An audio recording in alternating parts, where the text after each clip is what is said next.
ইতিমধ্যে আমি মগনিয়াৰ যি পাঠ কথা কবিতা মগনিয়া এই মগনিয়া কবিতাটি আমি ইতিমধ্যে দুটা ভিডিঅ' আপলোড কৰা হৈছে আৰু প্ৰথম ভিডিঅ'টোত মগনিয়া পাঠটিৰ সামগ্ৰিক যি বিশ্লেষণ তাক আগবঢ়োৱা গৈছে আৰু দ্বিতীয় ভিডিঅ'টোত মগনিয়া পাঠটিৰ তাৰ যি সাৰমৰ্ম মূল ভাৱ সেইটো আমি পাঁচটা স্তৱকত বা পাঁচটা স্তৰত আমি ভাগ কৰি তাৰ যি পাঁচটা যি তাৰ সাৰমৰ্ম তাৰ ওপৰত আমি মগনিয়া পাঠটি বিশ্লেষণ কৰিলোঁ অতি সুন্দৰভাৱে আমি বিশ্লেষণ কৰিছোঁ তোমালোকে সেই ভিডিঅ' দুটি চোৱাৰ পিছত মগনিয়া পাঠৰ যি সামগ্ৰিক ধাৰণা সেয়া সম্পূৰ্ণভাৱে আহি যাব গতিকে তোমালোকে যদি সেই দুটি ভিডিঅ' এতিয়াও চোৱা নাই তেতিয়াহ'লে এই ভিডিঅ'টো অহাৰ আগতে প্ৰথম আৰু দ্বিতীয় ভিডিঅ'টো চাবা আৰু এই দুটা ভিডিঅ' চোৱাৰ পিছতেই তোমালোকৰ এই মগনিয়া পাঠটিৰ যি ব্যাখ্যা বা তাৰ মূল ভাৱ মূল সাৰমৰ্ম তাক বুজিবলৈ আৰু বাকী নাথাকিব এতিয়া আমি তোমালোকৰ পাঠ্যপুথিৰ যি অতি চমু প্ৰশ্ন সেই প্ৰশ্ন আমি পাঁচটা আছিলে সেই প্ৰশ্ন পাঁচটা আমি আজি এই ভিডিঅ'টোত আমি আলোচনা কৰিবলৈ বিচাৰিছোঁ প্ৰথম প্ৰশ্ন তোমালোকৰ আছিলে অসমীয়া সাহিত্যত প্ৰথম কথা কবিতা ৰচনা কৰা কবিগৰাকী কোন উত্তৰ বনফুলৰ কবি যতীন্দ্ৰনাথ দুৱৰা আৰু তোমালোকৰ দ্বিতীয় প্ৰশ্নটো আছে কবি যতীন্দ্ৰনাথ দুৱৰাৰ জন্ম কিমান চনত হৈছিল উত্তৰ 1892 চনত শিৱসাগৰত হৈছিলে 3 নম্বৰ প্ৰশ্ন যতীন্দ্ৰনাথ দুৱৰাক কি কবি বুলি কোৱা হয় বনফুলৰ কবি বুলি কোৱা হয় তাৰপিছতে আছে 4 নম্বৰ কুমৰ তীৰ্থ পুথিখন কোনখন পুথিৰ ভাৱানুবাদ উত্তৰ ফাৰ্চী চুফী কবি উমৰ খায়ামৰ ৰুবায়তৰ পুথিখনৰ ভাৱানুবাদ হৈছে কুমৰ তীৰ্থ যিখন যতীন্দ্ৰনাথ দুৱৰাদেৱে ৰচনা কৰিছিলে তাৰপিছতে আছে 5 নম্বৰ প্ৰশ্নটো মই দুই ধৰণে লিখিছোঁ উত্তৰ একেটাই হ'ব প্ৰথম প্ৰশ্ন 5 নম্বৰ প্ৰশ্নটো আছে এনেকৈ প্ৰথম পাৰ্টত আমি তোমালোকৰ পাঠ্যপুথিৰ প্ৰশ্নটোকে দিছোঁ যতীন্দ্ৰনাথ দুৱৰাই কোনখন কাব্যপুথিৰ বাবে সাহিত্য অকাডেমী বঁটা লাভ কৰিছিল এই প্ৰশ্নটোৰ উত্তৰ হৈছে বনফুল কবিতা পুথিখনৰ বাবে 1955 চনত যতীন্দ্ৰনাথ দুৱৰাদেৱে সাহিত্য অকাডেমী বঁটা লাভ কৰিছিল তাৰোপৰি এই বনফুল এই উত্তৰটোৰ আৰু এনেকৈও সুধিব পাৰে যে সাহিত্য অকাডেমী বঁটা লাভ কৰা প্ৰথম অসমীয়া গ্ৰন্থখন কি প্ৰথম অসমীয়া গ্ৰন্থখন হৈছে বনফুল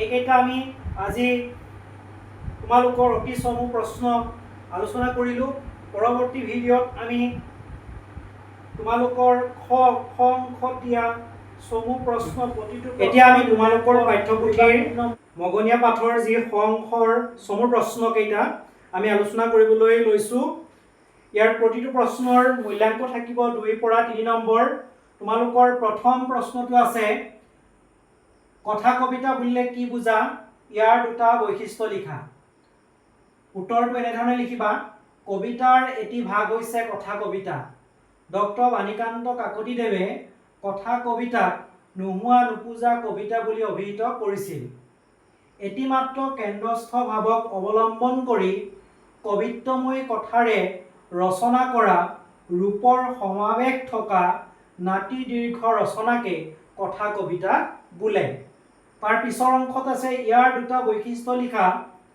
বৈশিষ্ট্যকেইটা এনেধৰণে লিখিবা কথা কবিতাৰ প্ৰেগা চেঞ্জ কৰি লিখিবা কথা কবিতাৰ দুটা বৈশিষ্ট্য হৈছে নাম্বাৰ ক চিত্তধৰ্মিতা আৰু নাম্বাৰ খ এটি মাত্ৰ কেন্দ্ৰস্থ ভাৱ 2 নম্বৰ আছিলে কথা কবিতা আৰু কথা কবিতাৰ মাজত কি পাৰ্থক্য আছে উত্তৰ লিখিবা কবিতা আৰু কথা কবিতাৰ মাজত যদিও প্ৰায় ঠাইতে সাদৃশ্য আছে তথাপিও কোনো ক্ষেত্ৰত বৈসাদৃশ্যও চকুত নপৰা নহয় সেইসমূহ হ'ল নাম্বাৰ ক কবিতা হৈছে শিল্পী মনৰ অফুৰন্ত সৃষ্টি তাৰ বাবে অনাদি কালৰ পৰা কবিতা সৃষ্টি হৈছে আনহাতে কথা কবিতাৰ সংখ্যা অসমীয়া সাহিত্যত তেনেই তাকৰ খ কবিতাত কবি মনৰ কল্পনা সাগৰ অপাৰভাৱেও দেখুৱাব পাৰি। আনহাতে কথা কবিতাত সেই কল্পনা সংযতভাৱে ব্যৱহৃত হয়, অৰ্থাৎ এটা নিৰ্দিষ্ট বিষয়ৰ ওপৰত বা নিৰ্দিষ্ট এক সীমাৰ ভিতৰত লিখিবলগীয়া হয়।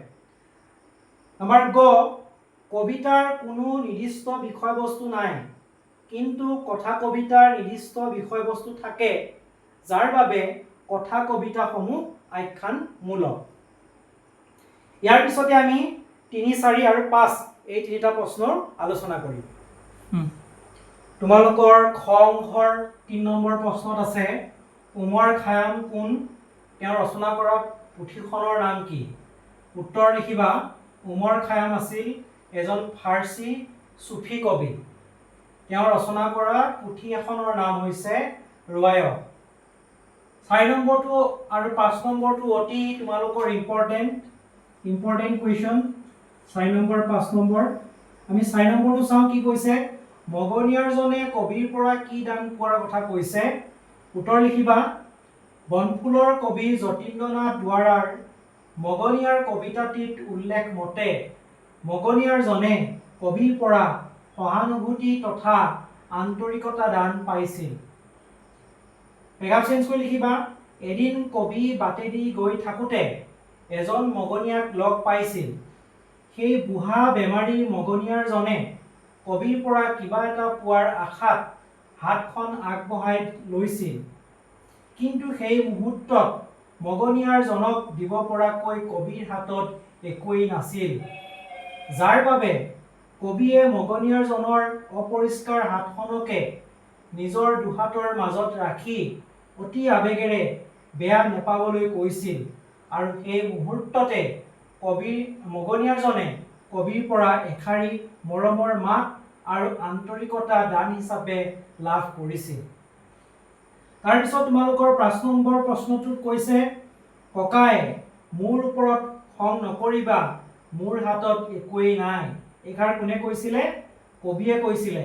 গতিকে এইষাৰি আমাক শুদ্ধ কৰাৰ ভিতৰত দিছে, কৈছে কোনে কি প্ৰসংগত এই উক্তিটো কৈছিল? উত্তৰ লিখিবা, ককাই মোৰ ওপৰত খং নকৰিবা, কমা মোৰ হাতত একোৱেই নাই। এইটো তোমালোকে শুদ্ধ কমাৰ ভিতৰত দিবা। তাৰপিছত লিখিবা, উক্ত কথাষাৰ কবি যতীন্দ্ৰনাথ দুৱৰাদেৱে এদিন বাটেদি গৈ থাকোঁতে লগ পোৱা বুঢ়া বেমাৰী মগনিয়াৰজনক কৈছিল। পেগাপ চেঞ্জ কৰি লিখিবা, মগনিয়াৰ কবিতাটিত উল্লেখ মতে কবিয়ে বাটত লগ পোৱা মগনিয়াৰ জন আছিল বুঢ়া বেমাৰী, তাৰ ওঠ হেতা, চকু দুটা ৰঙা আৰু গাত ফটা কাপোৰ।